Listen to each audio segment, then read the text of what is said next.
You know, Perry from Ram. And this is a quick filming of what we're doing here today. We're going to make meatballs. So you can see how we do this. And then we're going to can them. Okay. Process basically is real simple. Okay. Depending upon what you like, I like to make a nice spicy meatball, but not just, no, just balls of meat. So I have my lineup of seasonings, but as you know, I rarely measure anything. I go strictly by my experience and taste. So you can play around with it, okay? But this is basically how it goes. I take some onion powder, you dump some in there. Maybe you can kind of get an idea by looking at what I'm doing here as far as how much I'm putting in there, okay? So it'll be all on top there until I get my mixer here. And she's sitting right over here.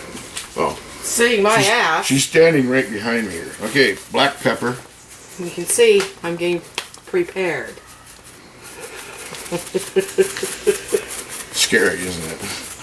They should be scared. Remember, you're cooking in bulk here again, so we're going to be doing more than small batches. We're going to put 10 pounds, is what we have here to start with, of ground beef. We'll put a few of the red pepper flakes in just for a little bit of heat. The jar. That's not very much for 5 pounds of meat. What? I was going to say that jar said pickling spice, but it's not. No, we changed our, sorry. Yeah, we had to put, we got so many different kinds of spices and herbs and things going here. We've been having to use different containers. Okay, Italian seasoning. I like to use the meatballs as they're for the, like spaghettis and that kind of stuff, or meatball sandwiches. You just want to spread that around there a little bit. It's going to get a good Italian flavor to it. A little bit of chili, ground chili, to give it a little bit of oomph. It's not a real, it's a mild chili, so it's not going to give you that much heat to it. Garlic powder, because it works and binds in there really good. You want it, I don't know, depends on how much garlic. We like garlic. Okay. I'm going to put a little bit of paprika in. Helps the meat look a little more of a caramelized color when you cook it up too. It turns darker that way. Give it some visual appeal too. A little bit of cumin. You don't want it to be overpowered with cumin. Then it'll taste like a Mexican meatball. We don't want that. Some sweet basil, okay? This is always a good herb to put on there for anything that you're going to mix, especially with tomato sauce, anything like that. And that's our basil too. Yeah, I was just going to say that. Wait. Yeah. Okay, we're going to put a little bit of sea salt in.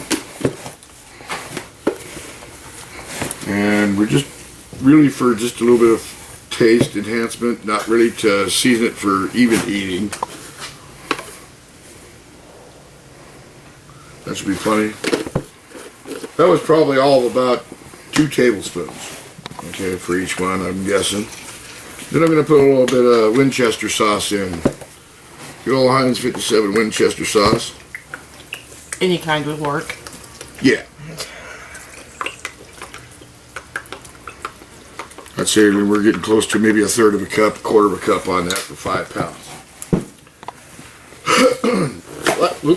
Last, because these are meatballs and we wanted to be able to extend our end product, what we end up with, I'm going to add some regular breadcrumbs. Okay, I'd say probably about 25% maybe, right in that area. You just want to pull it all together and bind it, but yet you don't need to have it all as a meat. And I think you'll find this pretty much synonymous with how you buy meatballs in a store or anything like that, or have served to you in a restaurant. Anyway, while she's doing that, I'm preheating my oven at about 450. And what we're going to end up doing here is I'm going to make some meatballs. And we're going to first let this rest for about half an hour so it has a chance to kind of work the seasonings in together. Then we're going to make our meatballs, put them on a just a simple tray, cookie sheet, something like that. Put that in the oven long enough to really just make a good caramelization around the outside of it, okay, to help break down the sugars and the meat and everything with that flavor. Then we'll load we're going to show a segment of us loading the jars and how we go about canning meatballs, okay? And we'll be back here in just a little while with the next section.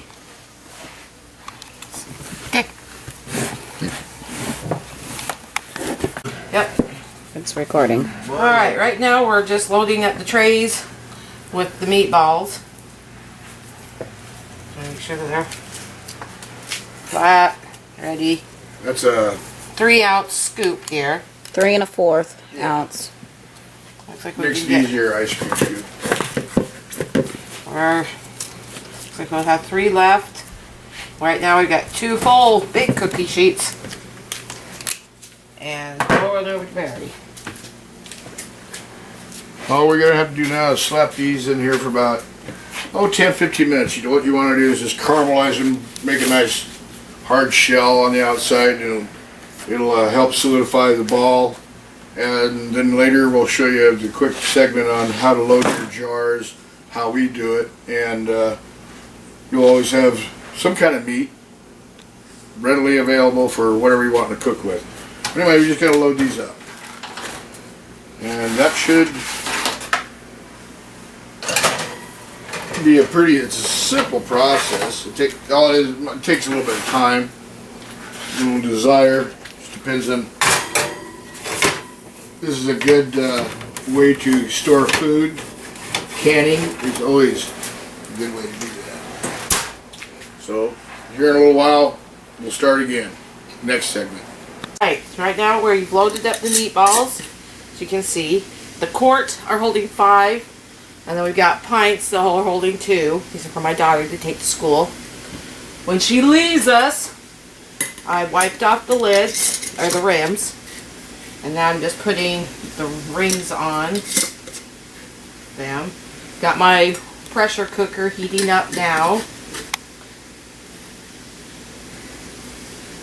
And then we'll get them in there and start No water. the process. No water in here at all, just the meatballs. And that's mainly because they're only half cooked. And going through the canning process, they will cook the rest of the way through, and it'll pull out the juices out of the meatballs and make their own juice. And here we go. First load.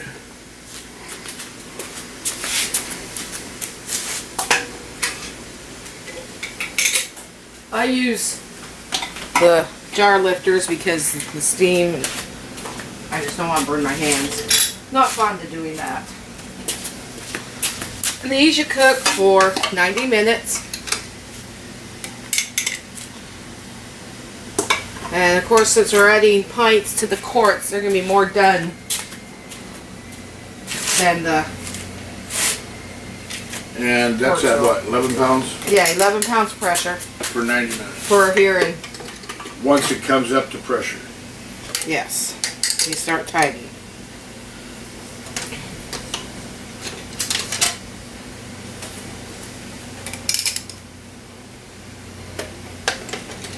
Seven.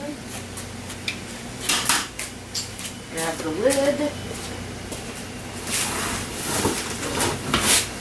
Let's go. Got a brand new seal. New rubber seal on it. Shouldn't have any problems at all this year.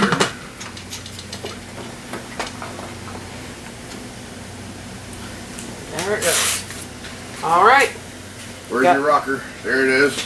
Gotta wait till it starts steaming, then you put the rocker on, build it up, then start timing. And just keep it at 11 pounds for the full No. 90 minutes. all right. Then turn it off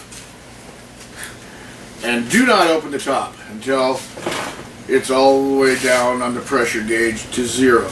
Otherwise, if you open it, it'll just blow up in your face. And then you'll be running to the hospital. Yeah, scalded, if not knocked out. That's a pretty heavy lid. So, make sure you get the pressure all the way down to remove the lid. And then you can take your jars out and set them on a Towels. towel or something like that. Try to keep it out of a cool wind. It has a propensity to be boiling hot. If you get a cold wind, like we are out here, it's not too bad. We got wind blocked, but sometimes they'll hit that jar and they'll crack. So. We have, what else we got going today? We're, I bought a full bottom round.